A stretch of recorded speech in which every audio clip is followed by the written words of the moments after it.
नमस्कार, आप देख रहे हैं हमारा समाचार और मैं हूं आपके साथ दिव्या शिखा। देखिए, देश में युद्ध को तो जो है विराम मिल चुका है, लेकिन उस विराम मिलने के बाद जो सियासत में हलचल हो रही है ना, कांग्रेस खास करके जिस तरीके से हावी हो रखी है फिलहाल प्रधानमंत्री नरेंद्र मोदी पर भी, और डोनाल्ड ट्रंप का बार-बार जिक्र हो रहा है। मेरे साथ आज इसी पर चर्चा करने के लिए राजनीति के चाणक्य चंद्रराज सिंघवी जी हैं। इनसे जानेंगे कि आखिर में डोनाल्ड डोनाल्ड डोनाल्ड जो हो रहा है वो क्यों हो रहा है, और आखिर में डोनाल्ड का इस पूरे के पूरे युद्ध विराम में क्या रोल है। चंद्रराज जी, बहुत स्वागत है। आपको लगता है आप मैं जहां तक कि मैं जानती हूँ राजनीति को बहुत बारीकी से समझते हैं, डोनाल्ड ट्रंप का आखिर में रोल क्या है, इतना ही बता दीजिए। डोनाल्ड ट्रंप का रोल ये है कि डोनाल्ड ट्रंप को मालूम था कि पाकिस्तान बुरी तरह पिट रहा है, समझौता करना पड़ेगा। उसका लाभ उठा के अपना नाम से दे दिया। ये जो समझौता हुआ है भारतीय सेना की जबरदस्त करारी शपथ के कारण हुआ है, मोदी की राजनीति के कारण हुआ है। तो ट्रंप का क्या है, वहां के डीजी जब पाकिस्तान ने देखा कि हमारी धज्जियां उड़ रही है, मोदी ने कहा था भीतर घुसकर मारूंगा, मार रहा है, मिट्टी में मिला दूंगा, आतंकवादियों को मिट्टी में मिला दिया। ये सफलता तो भारतीय सेना, मोदी के नेतृत्व और भारतीय जनता की एकाग्रता की है। ट्रंप बीच में कहां से आ गया? लेकिन ट्रंप को अंदाजा हो गया था कि भारत बहुत मजबूत है, और ट्रंप को यह भी अंदाजा था कि बहुत जल्दी पाकिस्तान की धज्जियां और उड़ जाएगी। तो उसने देखा, चलो बहती गंगा में हाथ धो ले, तो उसने अपना नाम डाल दिया। लेकिन उनका कोई रोल नहीं है।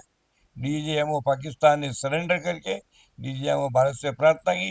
दो सेनाओं के बीच की लड़ाई में, दोनों सेनापतियों के बीच के युद्ध में एक सेनापति हारा। उसने दूसरा सेनापति को सलाम किया और कहा कि जान बख्श दो। जान बख्श दी गई। इसमें इसमें ट्रंप का क्या रोल है? मोदी के पूरे भाषण में ट्रंप का नाम भी है कहीं? है ही नहीं। अब ट्रंप साहब तो हर जगह कर लेते हैं। वो पैसे वाले क्या हो गए, वो तो मतलब दुनिया वो चलाते हैं। इसमें उनका कोई रोल नहीं है। हाँ, भावना उनकी अगर ये है कि समझौता हो जाए, तो भावना तो किसी की भी हो सकती है, आपकी भी हो सकती है, मेरी भी हो सकती है, किसी की भी हो सकती है। इसमें रोल क्या हुआ? रोल हुआ ही नहीं। अब ट्रंप साहब बार बार चिल्लाते हैं, मैंने समझौता करवाया। आप क्या करवाती थे? आप यूक्रेन और रूस का समझौता करवाने चले थे ना, करवा दिया क्या? आप इसराइल और इनका समझौते की बात करते थे, करवा दिया क्या?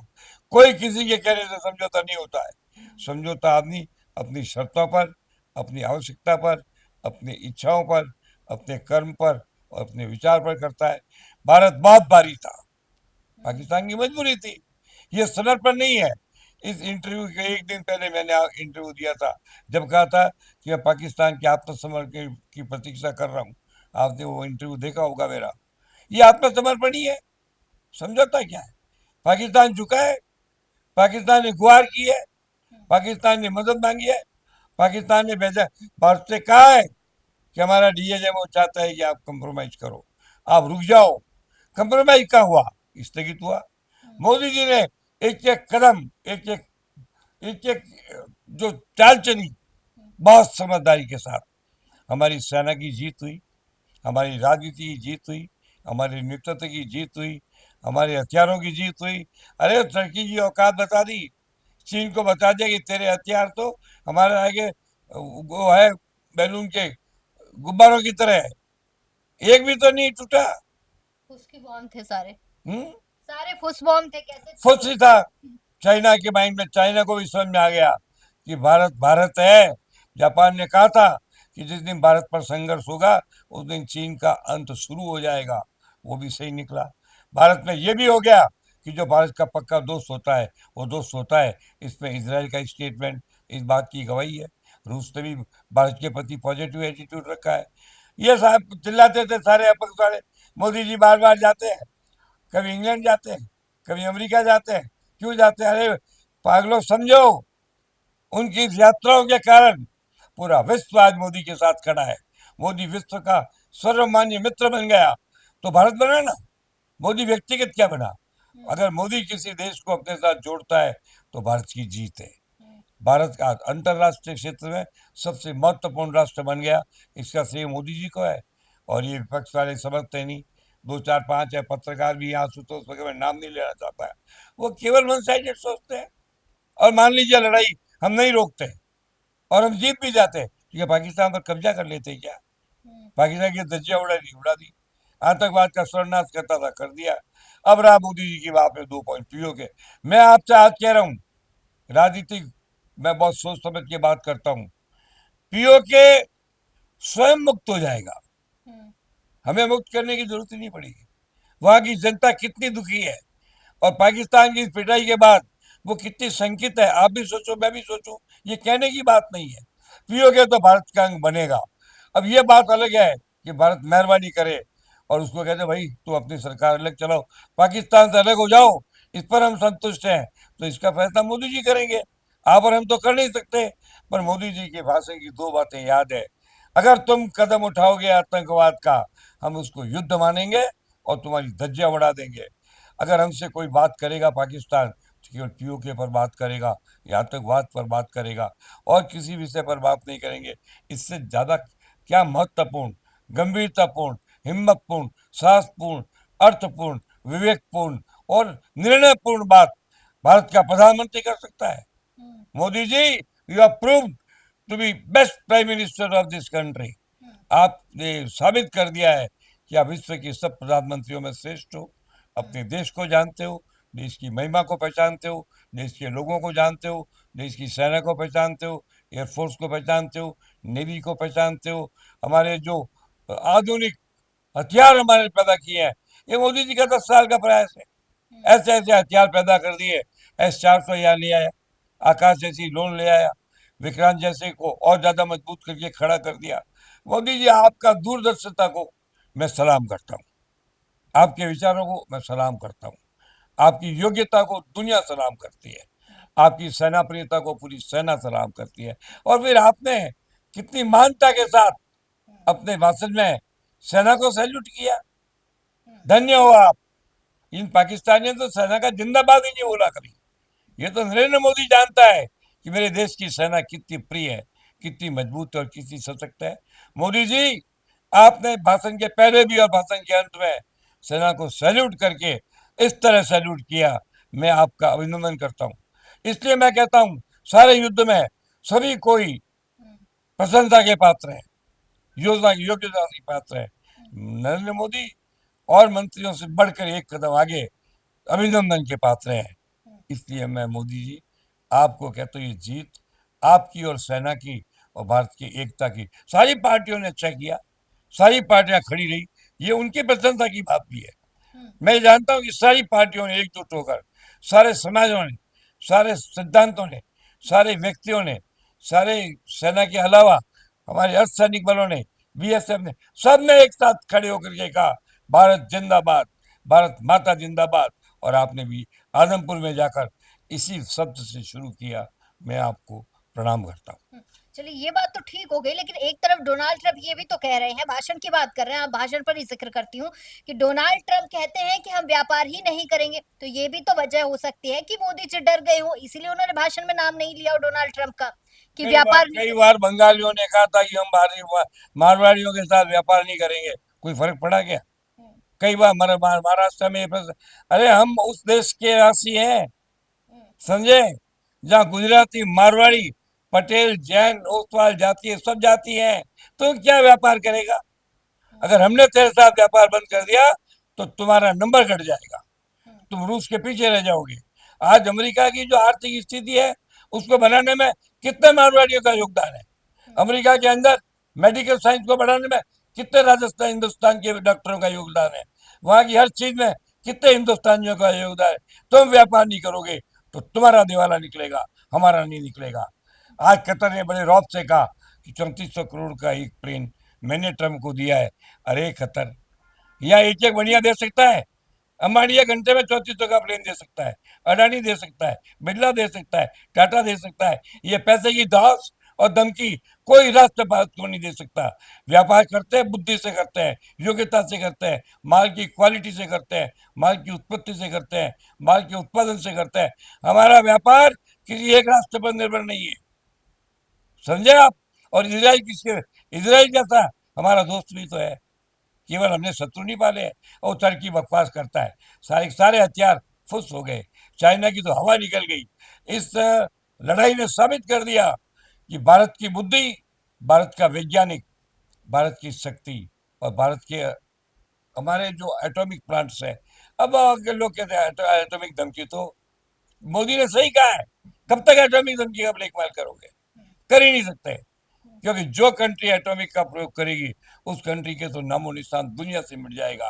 अरे तेरे पास 2 4 5 10 तुम फेंक भी देगा, हमारे पास तो बहुत है। आप क्यों चिंता करते हो? हमारा तो एक एक सिपाही एटम में है। हम तो खुद सिपाही है। तो खुद एटम में क्या हमें मिला छोड़ क्या दो ना, एक ना बार। व्यापार की धमकी देता है? तो बढ़िया है क्या? तेरा यही धंधा है क्या? बिल्कुल, बात तो ठीक कह रहे हैं हम। चलिए थोड़ा सा हट के बात कर लेते हैं, इसी से संबंधित है। लेकिन हमारे राजस्थान के पूर्व मुख्यमंत्री रहे हैं अशोक गहलोत, उन्होंने भी तंज कस दिया है डोनाल्ड ट्रंप को लेकर ही। उन्होंने भी तंज किया है कि डोनाल्ड ट्रंप के मिस्टर डोना उनके ये शब्द थे कि मिस्टर डोनाल्ड ट्रंप कहते हैं कि मैं कश्मीर का जो है आपका समझौता करवा दूंगा। और कहीं ना कहीं हम इसकी निंदा करते हैं कि प्रधानमंत्री मोदी जो है इस पर कुछ बोल क्यों नहीं रहे हैं। सवाल ये है कि आप किसकी बात कर रहे हो? जिस आदमी का आईक्यू मेरा 10% भी नहीं है, उस आदमी के स्टेटमेंट पर मैं कमेंट नहीं करता। मैं जब तक जानता हूँ बच्चा था, अशोक गहलोत 1980 में बच्चा आया था। सबसे पहले इसका अपॉइंटमेंट कुमार मंगलम को कह करके, जो एनएसयू का डिस्ट्रिक्ट का प्रेसिडेंट, मैंने ही बनवाया था। अब वो घमंड में आ जाए क्या बोलता है, और अशोक गहलोत की बात करना मत। कारण ये कि वो बोलते पहले, सोचते बाद में। मैं ऐसे आदमी पर कमेंट ही नहीं करना चाहता। वो क्या समझता है डोनाल्ड ट्रंप क्या है, वो समझता है कि मोदी क्या है, उसमें दिमाग कहाँ है? वो तो भगवान से आंख चुरा करके बन गए, और उसके बाद पैसे के दम पर बनते रहे। और गरीब बेचारी भिखारी कांग्रेस उसके पैसे और दलिए के ऊपर कूदती रही, नाचती रही। मैं अशोक गहलोत को अच्छा, भाई मुख्यमंत्री तो रहा वो 3 बार, अच्छा राजनीति के मैंने कभी नहीं माना। इसलिए मैं अशोक गहलोत के बारे में, अच्छा व्यक्ति है, मेरे तो बहुत पारिवारिक मेंबर की तरह है, मैं उसके बारे में कमेंट नहीं करूंगा। और मैं आपसे भी कहूंगा, कभी भी मेरा इंटरव्यू ले तो आप कांग्रेस में पूछना चाहो तो केवल पायलट के बारे में पूछना। अशोक गहलोत मेरी डिक्शनरी में और मेरी एनसाइक्लोपीडिया में आते ही नहीं है। उनके बारे में आप मुझसे संबंध मत करना, सवाल मत पूछना। अच्छा, चलिए नहीं पूछेंगे। पायलट साहब के बारे में बता दीजिए, सुबह उन्होंने भी पीसी की अपने आवास पर जो है प्रेस कॉन्फ्रेंस की है, उसमें वो भी निशाना कहीं ना कहीं सरकार पर साध रहे वो हैं। तो अब करेगा, बोल उसका दीजिए। विपक्ष का काम है, पर उसने इस समझौते पर तो तो सर ये विपक्ष कल तक तो सारा का सारा खड़ा था कि हम भारत सरकार के साथ है, अचानक से इस पूरे विपक्ष को ये क्या हो अपने गया। अपनी पार्टी के कर्तव्य के अंदर व्यक्ति बुद्धिहीन हो जाता है। मैं इसको नहीं मानता। पायलट ने इस समझौते पर या ट्रंप कर कुछ कहा हो ऐसा मैंने सुना नहीं है। कह दिया होगा तो पायलट के बारे में मैंने केवल लोकल पॉलिटिक्स में जनप्रियता के लिए उसका नाम लिया है, अच्छे राजनीति के रूप में मैंने उसका नाम नहीं लिया है। तो क्या बात है? हमारे यहाँ तो एक से एक बढ़कर धुरंधर है। राजस्थान में ढूंढो तो 10 पायलट मिल जाएंगे। राजस्थान में खिरोलाल मीणा जैसे हमारे आदमी है। हमारे यहाँ तो बड़े से बड़े आदमी है, समझे? तो राजनीति के बारे में आदमी को वही बात करनी चाहिए जो उसकी औकात और हैसियत की सीमा में हो। अपनी औकात और हैसियत के बाहर की बात नहीं करनी चाहिए, ये सुझाव मैं जरूर दूंगा। हम्म, अच्छा एक सवाल कर लेते हैं कि युद्ध से थोड़ा सा भी हट के बात करेंगे। अंता विधायक के बारे में तो आपने भी सुना है, कंवरलाल मीणा, उनकी विधानसभा की सदस्यता पर जो है विपक्ष काफी हावी हो रखा है कि निरस्त करो निरस्त करो। नेता प्रतिपक्ष टीकाराम जूली उन्होंने तो बाकायदा जो है वासुदेव देवनानी को एक पत्र तक लिखकर मांग कर दी कि उनकी सदस्यता रद्द करो। क्या कहेंगे, क्यों नहीं हो रही सदस्यता निरस्त? अगर भ्रष्टाचार पर ही सदस्यता रद्द की जाए, रिश्वतखोरी पर की जाए, तो कांग्रेस के तो कई डजन आदमी आज से 20 वर्ष पहले डिसमिस हो गए होते। फिर भी जो हुआ है मैं उसकी भर्त्सना करता हूँ। मैं स्वयं कहता हूँ कि इतना बड़ा रिश्वत का कांड नहीं होता। विधायक के चरित्र पर इस पर उंगली लगी है। भाजपा में किसने इसको बचाने की बात की है, बताइए आप? कहा क्या किसी ने ठीक किया है? कांग्रेस आलोचना करती, भाजपा भी करती है। एक कर्म की आलोचना व्यक्ति की आलोचना नहीं होती है। एक एक्ट की आलोचना करना किया जाता है कि एक्ट अच्छा होता है तो एक्ट की प्रशंसा की जाती है, एक्ट गलत होता है तो उसकी निंदा की जाती है। इसमें क्या है? अगर हम पिछले 5 वर्षों का राजस्थान का इतिहास देखें तो ऐसे कितने मामले किरोड़ीलाल ने उठाए, क्या मिला उनको इसके बदले में? एक एसआई ने केस रजिस्टर कर दिया। तो ये कोई बात नहीं है, हर व्यक्ति अपने हिसाब से चलता है। मैं तो खुद चाहता हूं कि ऐसे मामलों के अंदर कड़ी कार्रवाई होनी चाहिए, चाहे किसी पार्टी का कोई भी व्यक्ति हो। अच्छा, एक आखिरी सवाल के साथ इस वार्ता को खत्म करते हैं। क्या लग रहा है, युद्ध विराम तो हो गया या स्थगित जैसे आप कह रहे हैं, मान लेते हैं स्थगित हो गया। अगर पाकिस्तान कोई पहल करता है तो मोदी का अगला कदम क्या होने वाला है? मैं आपसे एक बात पूछूं, हुँ, अगर आप मेरी बेइज्जती करोगे तो मेरा अगला कदम क्या होगा? आपकी 4 गुनी बेइज्जती करूं बिल्कुल तो करेंगे। भी वही इंडिया करेगा। हुँ, अगर अगर कोई व्यक्ति हुँ, अपनी कमिटमेंट से बाहर जाकर हुँ, भारत के साथ शत्रुतापूर्ण कर्म करेगा, जो आतंकवाद और मिलिट्री करेगी, तो जबरदस्त मार खाएगा, हुँ, छठी का दूध याद आ जाएगा। हुँ। ऐसी दुर्गति होगी कि वो एक नया इतिहास बनेगा। तब कोई ट्रंप ना लॉन्ग जंप करेगा, ना हाई जंप करेगा। एक सवाल और आखिरी सवाल के साथ एक और सवाल पूछूंगी। कश्मीर के हालात हम भी काफी समय से देख रहे हैं, कुछ ना कुछ कश्मीर में आए दिन होता है। कभी आतंकियों को हम ढूंढ ढूंढ के मार रहे हैं, कभी वो हमारे जवानों को शहीद कर रहे हैं। क्या लगता है कब या बदलेंगे तो कश्मीर के कश्मीरियों हालात? को अपना हृदय परिवर्तन करना ही पड़ेगा, हम्म, वरना हमें वहां जाकर के अपने लोगों की आबादी बढ़ानी पड़ेगी। हम्म, और हृदय परिवर्तन संभव है, वो तो ओवैसी ने साबित कर दिया। हम्म, हृदय परिवर्तन हो सकता है बिल्कुल। तो करो, हम्म, नहीं तो हम आ रहे हैं। बहुत बड़ा जमीन पड़ी है, हम्म, बहुत जगह पड़ी है, हम बस सकते हैं, बसा सकते हैं, अपने आदमियों का बहुमत बना सकते हैं। हम्म, इसके बारे में दृढ़ निश्चय करके नरेंद्र मोदी जी ने 370 हटा करके बहुत बड़ा काम किया, पर उसके घटाने के बाद हम्म, वहां पर कोई आबादी बस ना पाई। ये हमारी असफलता रही है। मैं खुद कहता हूँ, कई बार कह चुका हूँ, आपके भी कहा, कई इंटरव्यू मैंने लगातार कहा है, जब तक कश्मीर के अंदर जाति विशेष का पूर्ण बहुमत रहेगा और सामने कोई जाति होगी ही नहीं, हम्म, तो अन्याय होगा। हम्म, उसमें क्या बात है? लेकिन अगर हम लोग 10 लाख वहां बसा सकते हैं अपने आदमी, जो संभव है, हम्म, कोई मुश्किल नहीं है, बिल्कुल। बहुत आसान है। मगर फैसला करे सरकार और उन लोगों को काम सौंपे जो इस काम को करने की दृढ़ इच्छा रखते हो, तो एक दिन ऐसा आ जाएगा कि कश्मीर बहुजातीय, बहुसमाजीय, बहुसंप्रदायिक स्टेट बन जाएगी, तो झगड़ा खत्म हो जाएगा। चलिए, बहुत शुक्रिया। तो चंद्रराज जी ने काफ़ी कुछ अच्छी बातें बताई और ख़ासकर कि ब ये कहा है कि पाकिस्तान हो चाहे डोनाल्ड ट्रंप हो, हम छठी का दूध याद दिलाने के लिए जो है हर भारतीय तैयार बैठा है। अगर मौका मिल जाए तो एक-एक व्यक्ति जो है सेना के साथ खड़ा होने के लिए तैयार है और पाकिस्तान जैसे नापाक देश को जो है मुँह-तोड़ जवाब देने के लिए हम हर सेकंड तैयार ब बैठे हैं। जिस तरीके से पाकिस्तान जो है फुस बॉम्ब छोड़ रहा है भारत की ओर, तो वो ज्यादा दिन तो खैर चलने वाले नहीं है और कहीं ना कहीं हमारी सेना ने ये सिद्ध कर दिया, ये साबित कर दिया है कि इस तरीके के फुस बॉम्ब वो पाकिस्तान में ही रखें तो ज्यादा बेहतर होगा। आपको क्या करना है, तमाम छोटी बड़ी अपडेट्स के लिए जो है हमारा समाचार देखते रहना है, बने रहना है। कैमरा सहयोगी राजकुमार के साथ मैं दिव्या शेखावत, हमारा समाचार।